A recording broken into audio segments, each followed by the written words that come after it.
Hi, hello everybody. I hope we can begin. So we are very happy to have this turnover here at so late in this very full day.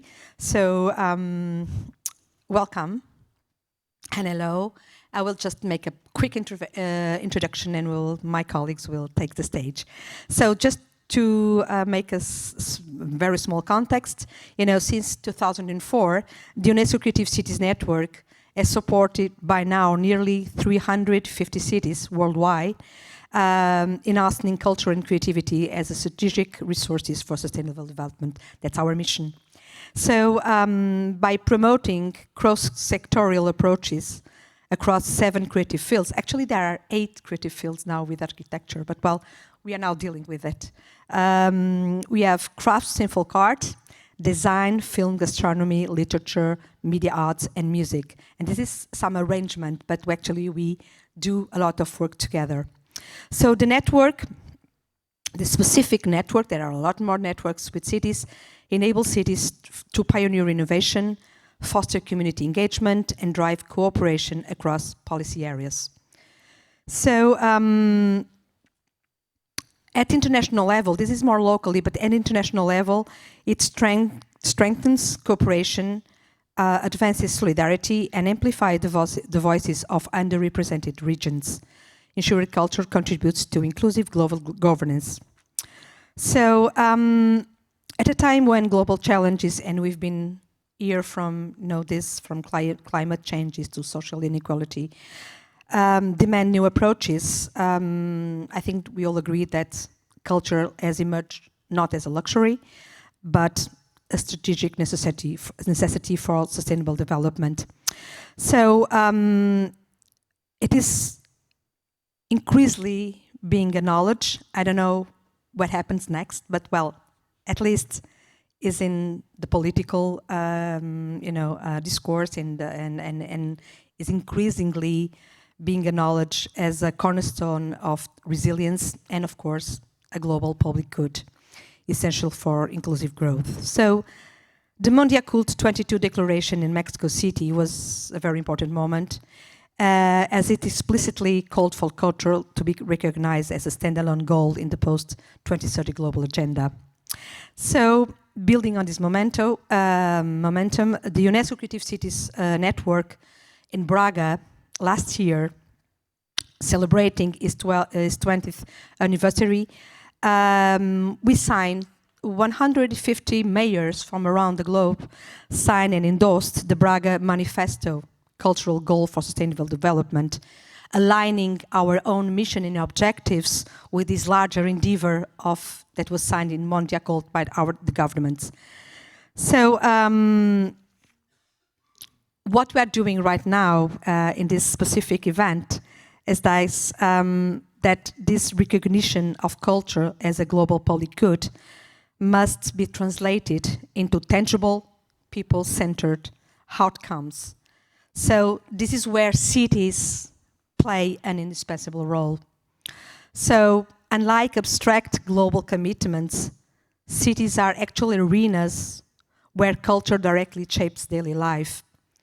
So cities prove in their daily basis programs that culture is not an accessory to development, it's a condition for its success. So, and city examples are not just success stories. They are strategic assets for international negotiations, bridging the gap between political vision and practical outcomes. So we believe that real transformations happen in cities, where policies meet people and where cultural initiatives directly shape everyday life. That's why today's panel is so important within this Mondiacult 2025 event. You all will hear from cities that are turning principles into practice and commitments and concrete action. And that's what you are going to hear about. Concrete examples that actually put all these incredible principles in action. So each panelist will share their experience and their city's experience and provide insight into how culture drives sustainable development on the ground, illustrating the richness and diversity of the network. So after the presentations, we will open the floor and hopefully you also share your experience or make questions to our panelists. So first I invite Katja Ravin, Director General of the Swedish Arts Council, and she will make this approach from the national, regional to the city. So as we are in this Mondiacult, it's more about policies, government, she will help us, just bring us closer to the city's experience. And please, the stage is yours. Thank you so much. Thank you to the Creative Cities Network that arranged this panel. And I must say, I always feel very comfortable among cities because I also used to be the Director of Cultural Affairs in a city in Sweden. And I've also been Director of Cultural Affairs on a regional level in Sweden. And now I am the DG of the Swedish Arts Council. I, of course, also want to thank the Spanish government and also UNESCO for bringing us all together. And I know this is the end of the day and you all had massive conversations, but I'm very happy to see such a big audience here. So I have a background of actually taking the elevator up and down in the public funding, but also the public strategy building around culture policy and culture policy practice. And I also want to acknowledge my colleagues from around the world, from arts councils and culture agencies, since I'm also a very proud President and Chair of IFACA, the International Federation of Arts Councils and Culture Agencies, and some of them are also here today. So just understanding how can actually the national level and the cities work together and develop culture policy and culture policy practice in a better way. I think from my Swedish experience, I would say that there is a positive dynamic between cities, regions, and national agencies. But we have to work and to find the ways to develop it. I'm going to make an example soon, but I also want to say that the creative cities in Sweden, they are also, all of them, icon cities. And for us at the Swedish Arts Council, that's really key. So what is an icon city? The icon network is International Cities of Refuge network. So finding a way to safeguard artistic freedom and actually create a safe haven for a persecuted artist is also at heart at these cities. And well, how do you create a sustainable cultural practice? And in a time when funding is limited, and we can see that funding is not always going in the positive direction, I think we have to work even more efficient with the funding, but not only the funding, with all the resources that we have together in a culture policy system on a systematic level. So what we have done for the last year in Sweden is that the Swedish Arts Council, together with the regions, have actually had workshops with all the cities of a region to find ways of understanding what is the culture-driven development in that city, in that region, in that area. Because a national agency, we always have a helicopter view. And we have policy that is sometimes policy-driven because it's on the national level. And we can see that cities are always closer to their inhabitants, to the people on the ground. You know the needs of the people of your city, of each and every block of your city, basically. You see the differences. While on a state level, we might have to push for also maybe more the artistic and cultural development than the focus would be of the city. So I think that is important to acknowledge, and it's not something that is bad, it's something that is good. It's a positive dynamics that we know different aspects of culture policy. So I hope that the creative cities of UNESCO and this strong network that is constantly developing, and you have more cities coming in, that you will be a driver of international development alongside the national agencies and together with UNESCO. So I stop there and let you come in with your more examples from the cities. Okay, thank you so much. So I call Jill Alves Ferreira. He is the Deputy Mayor for Culture of Santa Maria da Feira in Portugal, a creative city of gastronomy. So just to make the context of his presentation, he will focus on cultural rights as a path to strengthening participation in cultural life. So he will share the experience of Santa Maria da Feira, how the city has developed inclusive access policies, and will also central to this vision are initiatives like the gastronomic journeys and the recipe book. So please. Okay, thank you to everyone. I thank the UNESCO Creative Cities Network and especially to the gastronomy cluster and to our coordinator, Colin Swan, for her trust and for the invitation to this panel on cultural rights. I'm here to share how, through UCCN, we bring the Braga Manifesto to life and strengthen communities' cultural participation. I came from Santa Maria da Feira, a medium-sized city in northern Portugal, UNESCO Creative City of Gastronomy since 2021. We were the first Portuguese city to be admitted to the gastronomy field in the network. A city known for its vibrant cultural scene, major outdoor arts festivals, for the most beautiful medieval castle, the most beautiful Portuguese medieval castle also, with a strong industrial base. 7 out of 10 cork stoppers for worldwide wines are made in my land, in Santa Maria da Feira.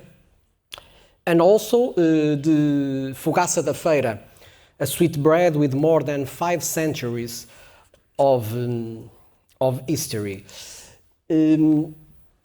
For us, culture is the bread that nourishes society and public policies, as well as cultural ecosystem, are the yeast that make it grow. And now I have just a brief challenge.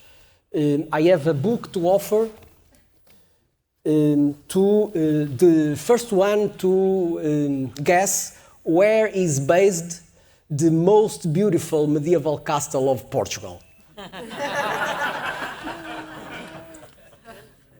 Anyone wants to try the answer? Guimarães? Santa Maria da Feira. No, Guimarães. Santa Maria da Feira. Please. You have a recipe book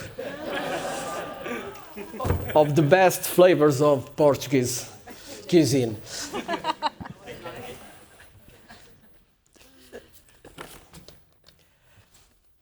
Culture is first and foremost a right. It's about diversity, cross-cutting and systemic, strengthens democracy and as a value in itself. We stand on the legacy of Portuguese Constitution, the vision of UNESCO Creative Cities, the global goals of sustainable development, the spirit of Mondiacult, and the Braga Manifesto as a statement. We believe that access to cultural goods must be promoted and made available to all. That's why we offer discounts for 10 audience groups with a special focus on young people and families as a long-term audience development strategy. Our mission is clear: to make culture a right for everyone, to embrace the most vulnerable, and to build inclusive spaces where all communities can truly belong, with a special concern to our contribution to sustainable development goals. We support not only access to culture, but also creation and programming by the city's cultural agents. 4 of the 6 measures of this program are designed to reinforce the principles of UNESCO Creative Cities network.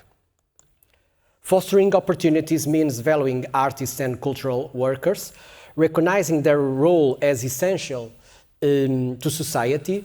It means protecting their socio-economic rights, ensuring fair conditions and dignity in their work.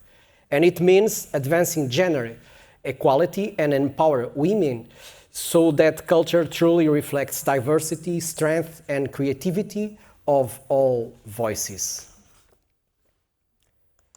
For me, one of the most relevant activities of our Creative City is Diversity Food Program. It sees gastronomy as a powerful element of cultural unity, promoting social integration through sharing of food, traditions, and life stories. It empowers immigrant communities and documents the richness of indigenous, ethnic, and fusion gastronomic heritage, turning food into a universal language of belonging.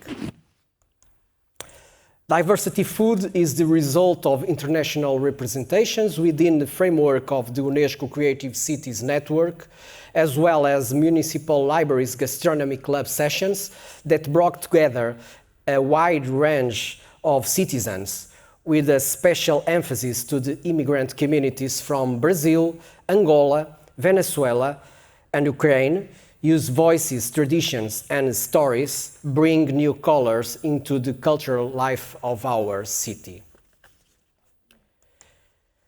This is how we created a book that brings together 46 recipes, the result of the participation of more than 400 citizens and over 53,000 kilometers of gastro-diplomacy in action. Building connections means embracing linguistic and cultural diversity, implementing true policies for cultural inclusion, fostering cultural democracy, where identities and traditions are shared, celebrated, and kept alive for future generations. In my perspective, as a local policymaker, cultural rights value chain is about expanding access, embracing diversity, fostering opportunities, empowering communities, and building connections that strengthen democracy and inclusion through culture. And let me finish quoting Pope Francis, that once said, "Who shares food, shares peace." Thank you. Thank you so much for heading in that note. Thank you. Now our next experience. Oh, okay.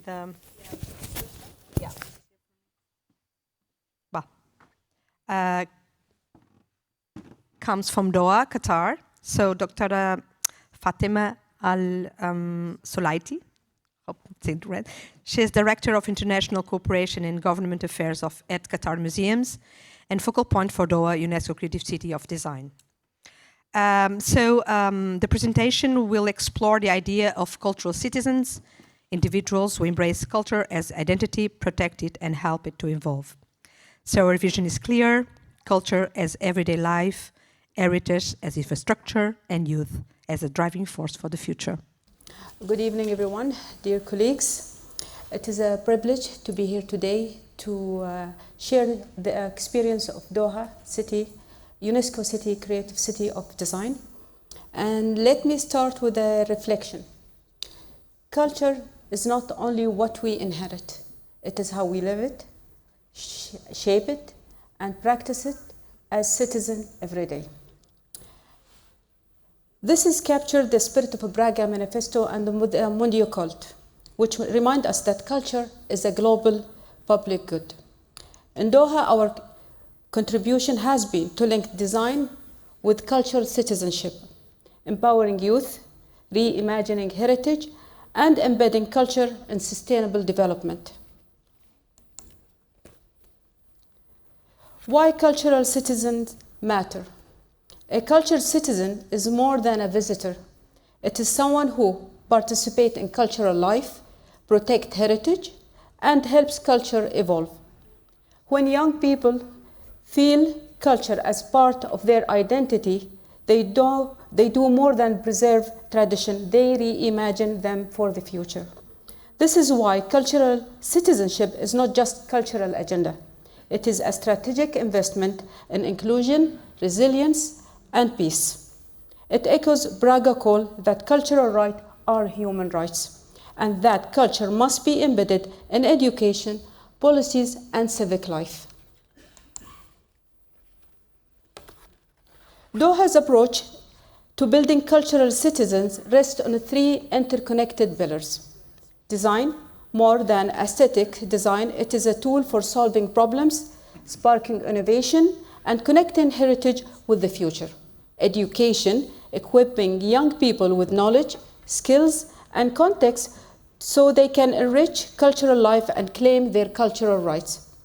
Participation, giving youth platforms to express themselves and shape cultural agenda, not only as audience, but as leaders.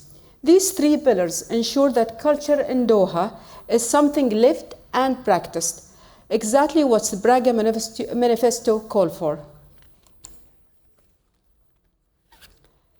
A flagship example is the Teen Hub, created for young people aged from 13 to 19 years old. It is a safe, inclusive space where teenagers join workshops, mentorship programs, and ambassadorship. Some even represent youth in advisory council or cultural events. Teen Hub is a bridge between childhood and adulthood, ensuring that teenagers are not passive recipients of culture, but active cultural leaders. This is a Braga in practice, youth empowered to fully participate in cultural life as creators and leaders, not just as audience. Another cornerstone initiative is the Dadu, the Children's Museum of Qatar. The word Dadu means in Arabic play, and play is the heart of its philosophy. The museum is still in development, but its design affects a bigger vision.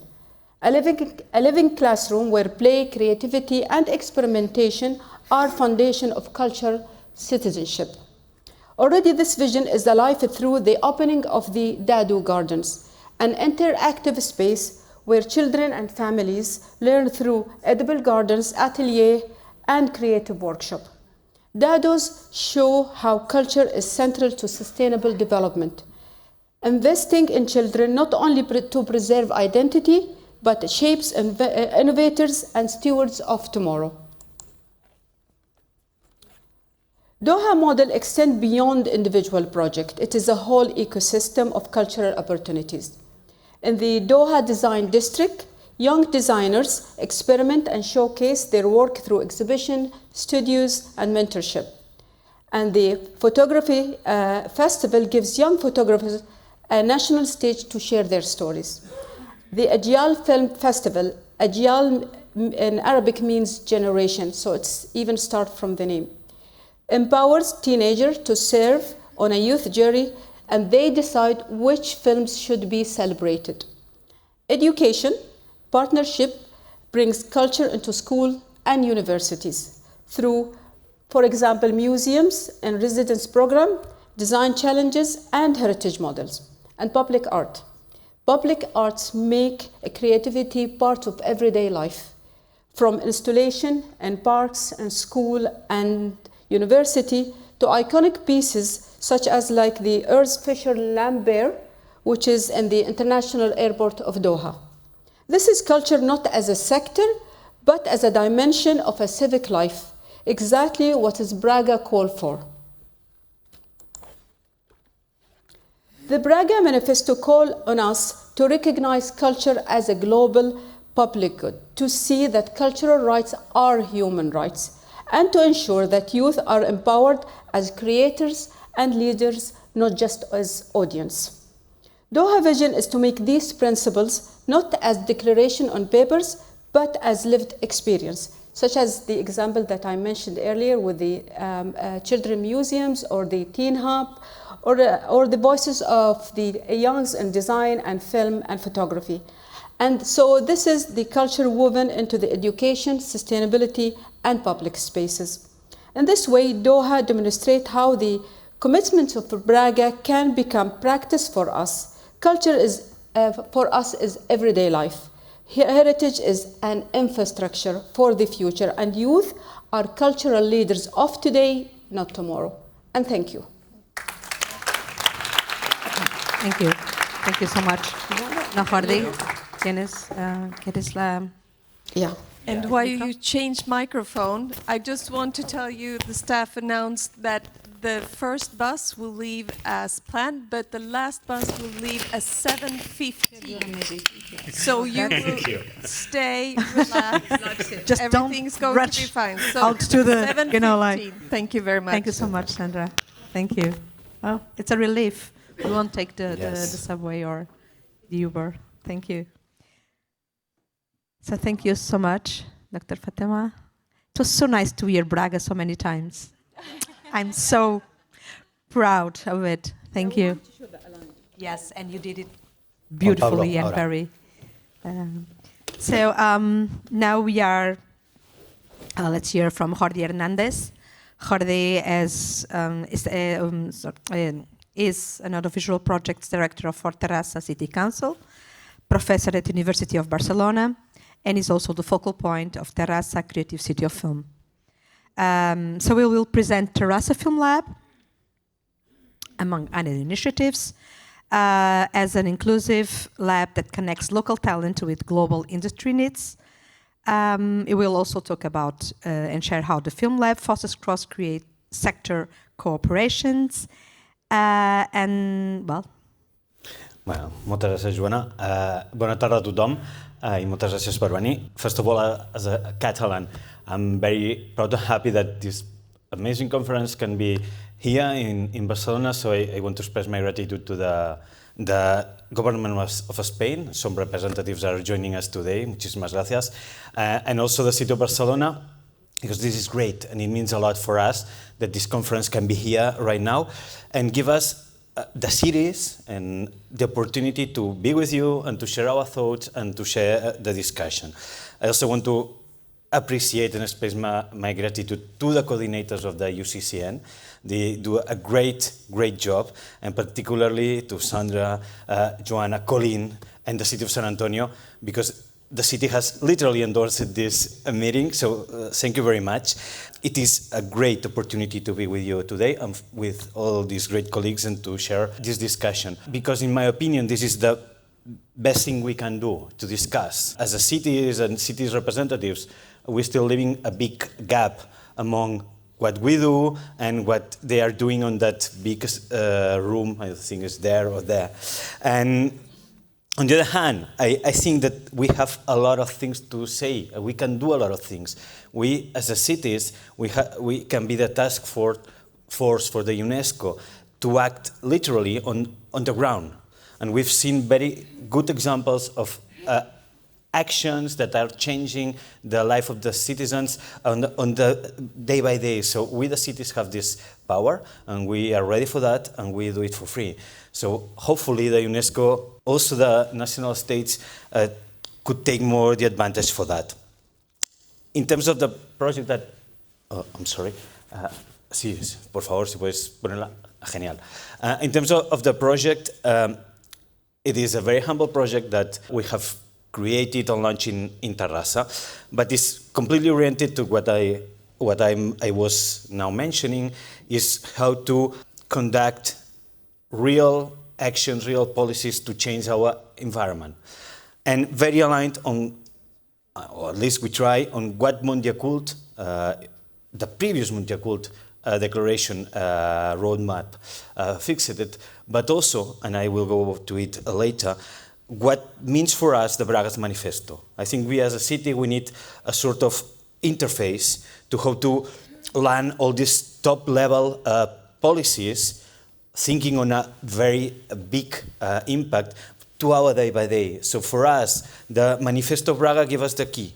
give us a sort of map, and I'm really happy to have here with Joanna, because she wouldn't say that, the core and the heart of the manifesto. Well, we'd like to also, oops, sorry, if I move, me pierdo. Sí, I can't. Can I have the other, please? Because if I move, se va. No problem, I have the other. Ahora. Hello.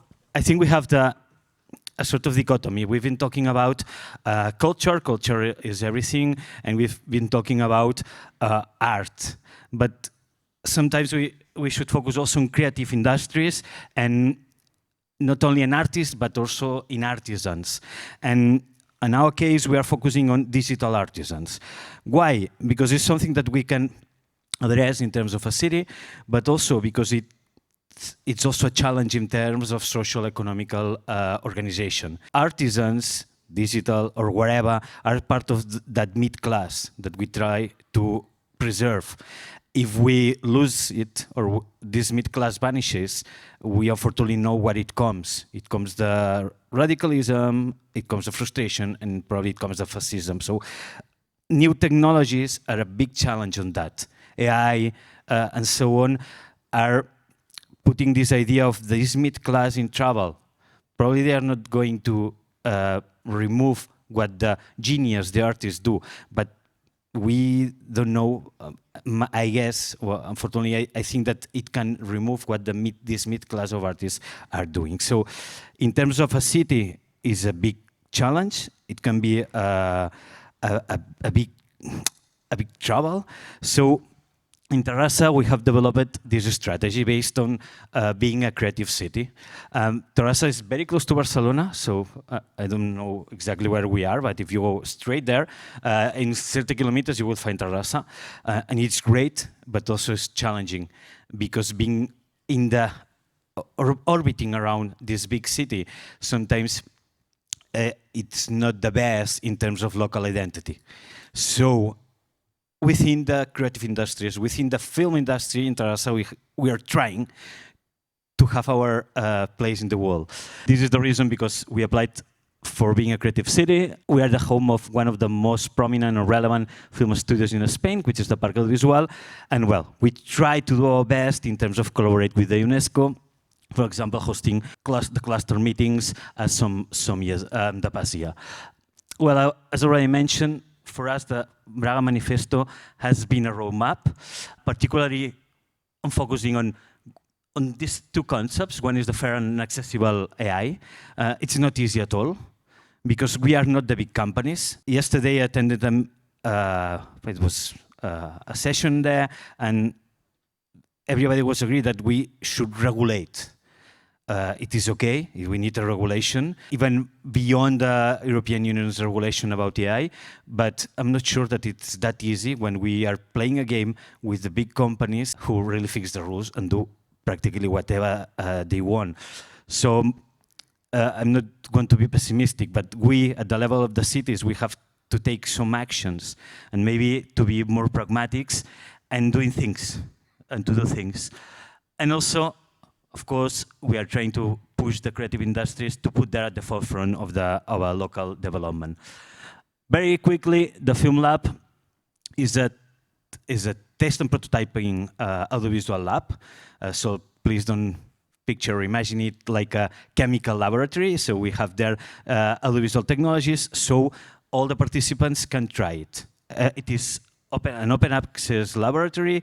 It is for free, so it depends on your project, but you can access for free. And what we want is that our local environment, which is crowded of film universities, is also a polytechnical university there. We have a lot of production companies, but small production companies. This is the Catalan model.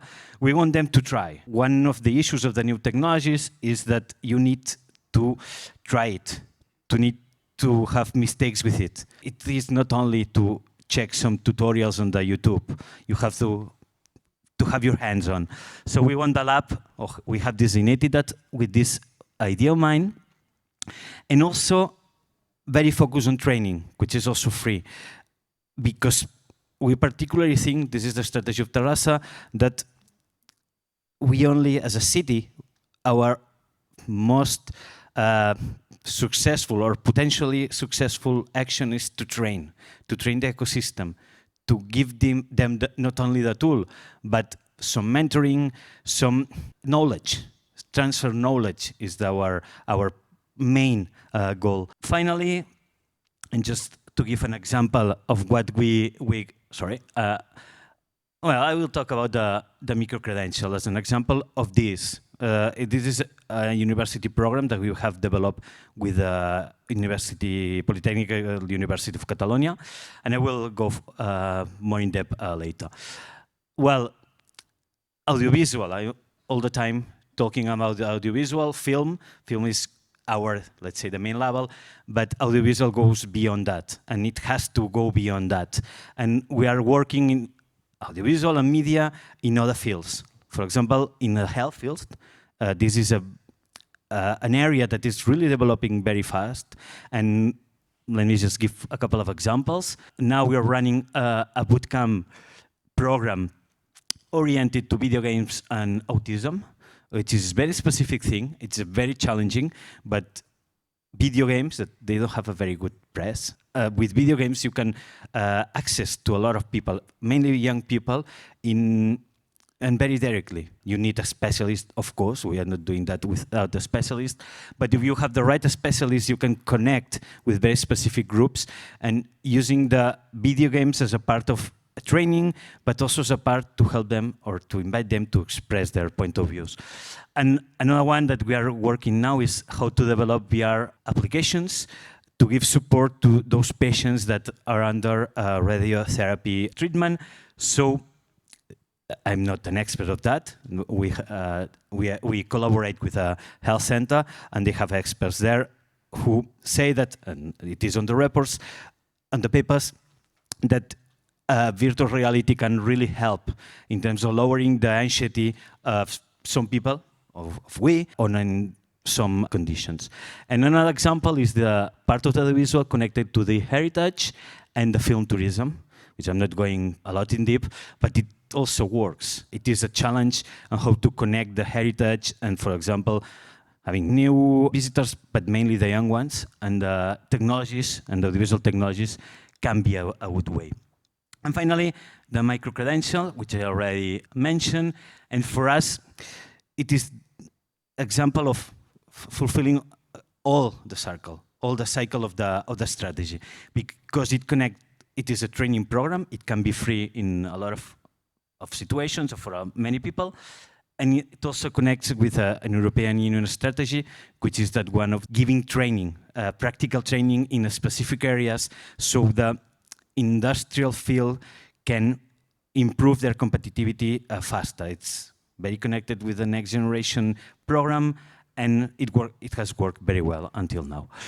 And yeah, just to end, for finish, these are what we want to, which is international position, the talent development, and improving the competitivity of our ecosystem.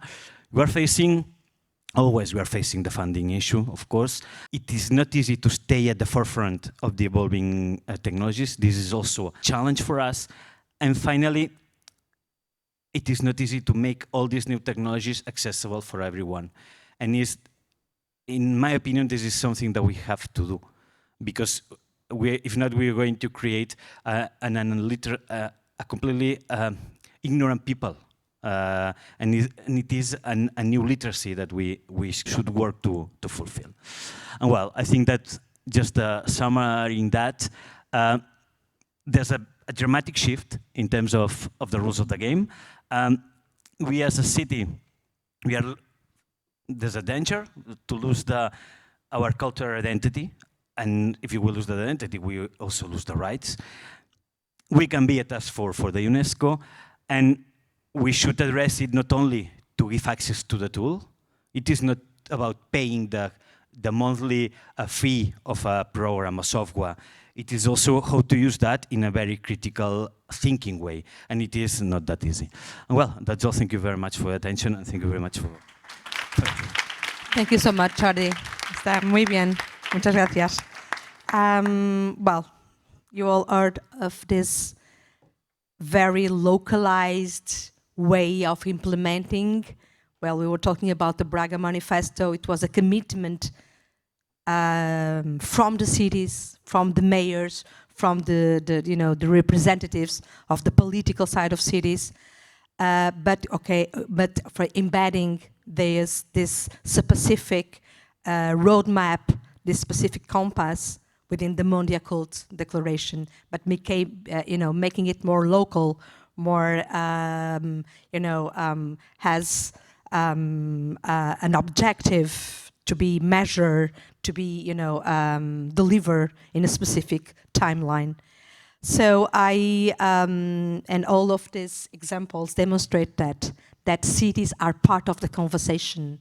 It's not like cities, but actually we do a lot of work, and sometimes it's not a knowledge in terms of the big conversations. And cities are always there, even when the governments are not. Even when they go out of the networks, when we still be there and we cooperate with each other. And the UCCN has a lot of examples for that, about that when the governments fail, we do not.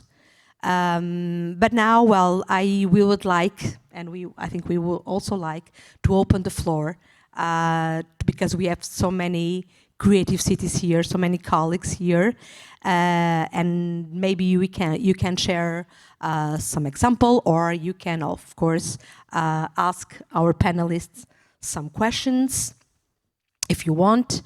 I think I don't know, do you want? Don't want? Yeah, they will go to the concert, but well, let's at least, well. Hopefully just a quick question. What does being part of the Creative Cities network enable you to do beyond what you could do on your own as cities? Okay, that's a very good question. Maybe you can take, do you want to? Okay. Sorry. Oh, okay, the question is, as being part of the network, that we could not being just out of the network, what it brings. I can go on. I truly believe that culture is diversity and is a field of possibilities. And alone, we can do lots of things, but if we share knowledge and if we can engage partnerships with other cities, we go further. For instance, we can learn from each other. We can share resources, and we can go further on other communities. So I believe that is not only the brand or the statement of the network, is how we connect each other and how we organize, even, first of all, in a cluster, but then communicating interclusters.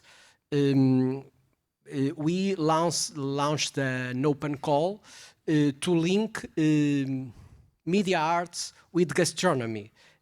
And so we can get a wide range of possibilities of emerging artists, entrepreneurs, chefs. If we were alone by ourselves, we couldn't get all the continents and all these more than 350 cities in the world. I don't know if I answered to your question. Oh, thank you. I just want to echo what you're saying about all kind of international networks, whether it's between cities or like I'm representing a national agency. I think you can better understand the challenges and the possibilities that you have in your own organization or in your own city.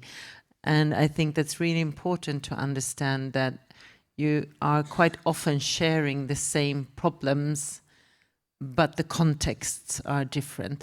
And I would like to hear from you in the panel, actually, what are your experiences and your hopes for cooperating with national agencies, and what could be the next step in doing that? I speak, yeah.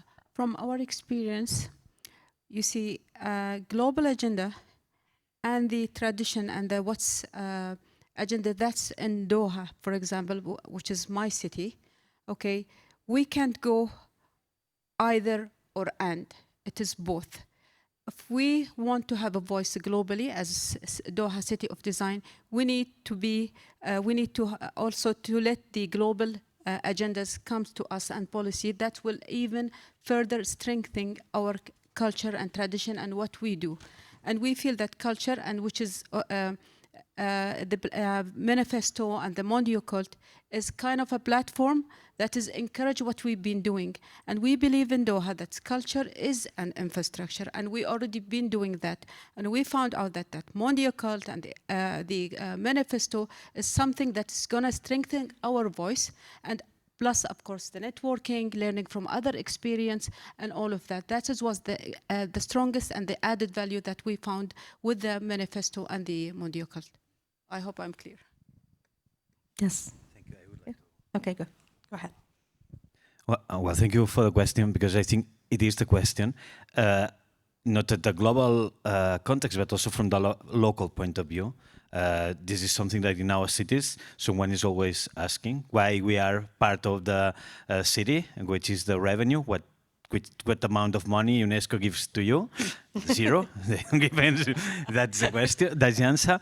But I think, at least from the perspective of Terrassa, the difference is today, being here. The network gives you the opportunity to share your voice. Today, a representative of a small city in Spain, which is Terrassa, can be in a debate with representatives from very important cities all over the world. So it gives you an opportunity of networking, and you cannot put that on your results report of the year. It doesn't has a value of money, of income, but it means a lot. Someone being a focal point can just contact the focal point of Doha, for example, and just with a call, you are connecting her or him, and you can at least to share an idea or to plan something. It means a lot. It means a lot in terms of this very now where the cities are playing a global competition. So you need to have your place. And in my opinion, just my opinion, it is not that easy if you go alone. Of course, maybe if you are a big city, if you are London, of course, you can go everywhere alone. But if not, to play the game, in my opinion, it's very important to be part of this, such a powerful network. Yeah, thank you so much. There is... Can we go back for answer? Okay. Oh, I'm sorry. Yes. Yeah. Yes, just briefly, in Portugal, our governance model is quite different than in other European countries, but I believe that my expectations to work with agencies, and mainly national agencies, is to have from them advocacy, capacity building, and structural management of the national networks in the very different clusters. Because we have in Portugal, in our reality, we have all this spread in different ministries and structures, and I think it will be better to have it on a national agency. That's my expectation. Thank you so much. So, okay. Hardis is from OCLG, is over there, is raising his hand. So sorry, then Beatriz. Okay. It's our fellow network of cities also. No, I didn't want to take the... Sorry, Beatriz. But he was raising his hand, Beatriz. Two comments. Jordi Pasqual, United Cities and Local Governments.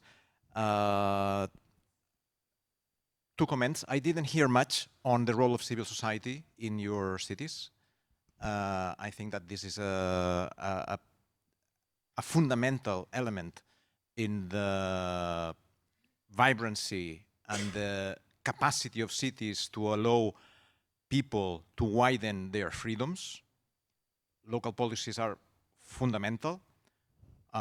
Civil society guarantees the alignment between freedom of speech, assembly, and the right to participate in cultural life with other rights, education, information. So I would like to answer that question. And perhaps a complement of information, we are among friends. UNESCO in 2022 was dragging its feet in the shaping of the Mondiacult Declaration, because in January 2022, they didn't want to hear about the culture goal. They said, oh no, it's too early. Okay, Mondiacult 2022, we had that goal, that paragraph. You had the Braga Declaration. UNESCO is today dragging its feet on making this culture goal concrete. And some countries are saying, oh, it's not the time. If not now, when? Exactly. If not now, when? When we have the multilateral system collapsing because of, among other reasons, the lack of a culture goal and a common debate as humanity on the values we share as citizens of our beautiful planet. So please push also those countries and UNESCO not to drag its feet, but to take the responsibility they have to know in this moment of history. Thank you. Yeah, thank you so much. So, Jordi, do you want to answer first, Jordi, comment on about freedom in our... About civil society, we put in our city, we put more than 50% of our operational budget into this support grant program that calls initiatives to creation and to program the cultural program of the city from organizations, non-profit cultural organizations and independent artists. I don't know if I'm clear about this. So we are trying to change. In Portugal, municipalities have a strong tradition of managing, but we are like the game changers to transform this reality. So we put more than 50% of our budget to the civil society. Want to comment also, Jordi? Well, thank you for your question, Jordi. In terms of trust, of course, we mentioned that for us is mandatorial, and the model, Catalan model, is very based on associations, civil society associations that really lead the cultural activities, performance, whatever. So, and you're right, as we have it all as that granted, that maybe we forgot it, but the local policies in terms of culture in a Catalan city couldn't be made aside of the local environment. And well, I think you've already had the chance to, for example, experiencing some Castellers performance and whatever. This is a clear example of what they are organized as local, let's say, clubs, associations, private ones, but they are lobbies in the city in terms of which cultural policies should we develop, how, and they are very important leaders of opinion. So you're right that it is important to put that, because without them, we are nothing. Thank you. Okay, maybe we could go for the last question, Beatriz, please. And then we have to close. Well, it's great that we are competing for questions, and very impressive to have a moderator that knows all of us by name. You know, this is a fantastic. You are super famous among, city things. So you are the main influencer, so, Yes. Yes, so yes, I'm Beatriz Garcia, and I have been doing, my work and my research has been precisely on the impact of special titles, awards, and interventions on cities. And there are many networks out there and initiatives. With the European Capital of Culture program has been one of the angles I have explored. And what I have noticed over the last 10 years is how many of them, if they bid for European Capital of Culture, then they also want to become part of the UNESCO Creative Cities network. It's a trend, it's going up. It's also fascinating to observe how diverse the cities are in terms of size. No, you really have from the small to the big hitters out there. But I wonder, in your experience, how things have evolved in terms of the model or the leadership, or what it means to be a creative city. Because I think for a time, there was a question mark on how strong, how much of a difference the program made, how much you require the support from UNESCO or not, how much is up to you. How different also the different networks are. I am based in Liverpool, City of Music. We are in Barcelona, City of Literature. I think each of you is from a different angle. How different you feel? How much of that it depends on the initiative of an individual, of a city, or how much do you think a modus operandi is being developed, and also an opportunity to interact between each other, between the different networks? I really would like to hear more about that in terms of how the notion of being a creative city is again more than a name. It's a way of doing things that can inspire others. Is this happening? And how aware are you of the differences that is to be a city of design or a city of film or a city of gastronomy? Fatima, would you be please the first one? I would like to hear from you. Thank you for the question. As for Doha, the main point that we find when we joined the UCCN in 2021 was the commitment. I mean, we started with design. We have designed a district, we have that, but the commitment is stronger now. We have, as I said, a platform to share our story, to share what we're doing. But then when we met our colleagues in different cities, that's changed the whole idea. We have the word. There's something that you need to create. It's not just about Doha, it's about what you're gonna gain from this network. The commitment was number one. That's what I've seen it with me being as a focal point. And I have this kind of agenda that, as I said, it's not just about design, it is what do you share. So the synergy, like for say, we've been connecting with other cities that they're not even design. There's something like gastronomy and thing, and we are trying to create design and make it with the gastronomy. How is this going to happen? And we are still in the process doing it. And this is the kind of the commitment that we need to see, because commitment such as like the Mondiacult, like say they are trying, like we're trying to push now beyond 2030 to have this as a driver, as a goal, as much as education and health. The culture should be a part of it, and design is also within the culture. So this is kind of the thing that I found the strongest, just joining with the UCCN. And I believe this is, I think, approved by all my colleagues. This is it, yeah. Khadi, do you want to say something very quick? Or no, just we go to, because... We'll have time for a last word. No? No? Okay. Because we have a yes, we have on the room. Yeah, well, but we'll just close the. No okay. But you are very happy to be, yeah. And some things like I will answer her, but just yeah, don't worry. Yes, it is very important because, as I mentioned, it gives us the opportunity. Sometimes we don't give us the value that it has, but to have the contact of someone on the other side of the wall, it means a lot. So if you can call him or her and saying, hello, I am Jordi from the other part of the world, from a very small city that you never heard about, but I am part of the network. And why if we do something together? Wow, this is power. This is agenda. And just to wrap up, I just wanted to add something that I was mentioning before.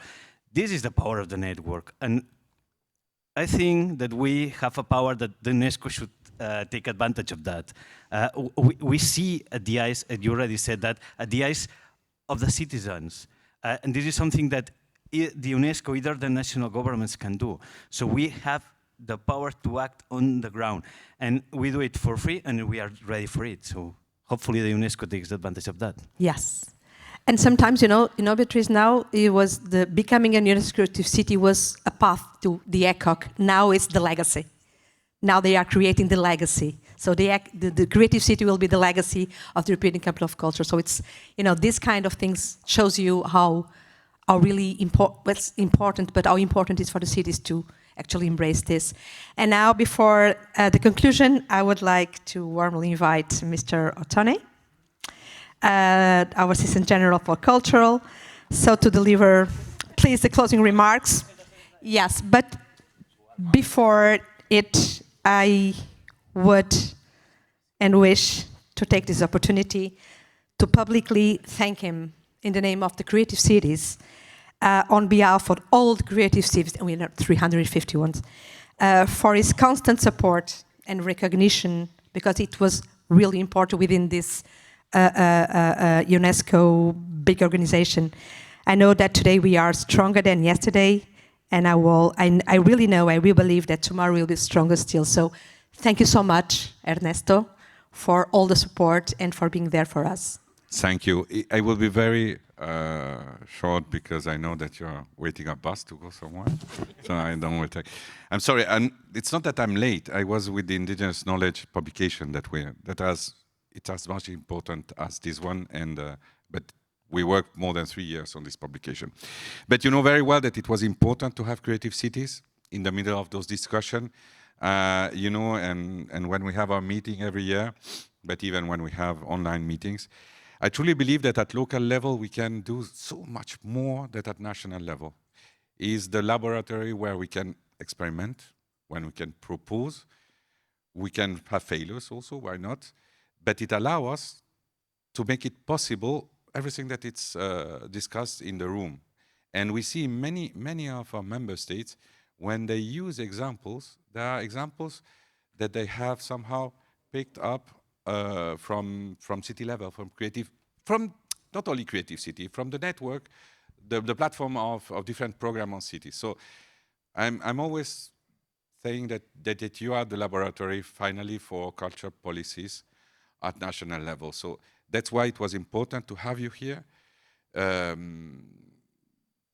You're going to grow in some weeks where the announcement will be done.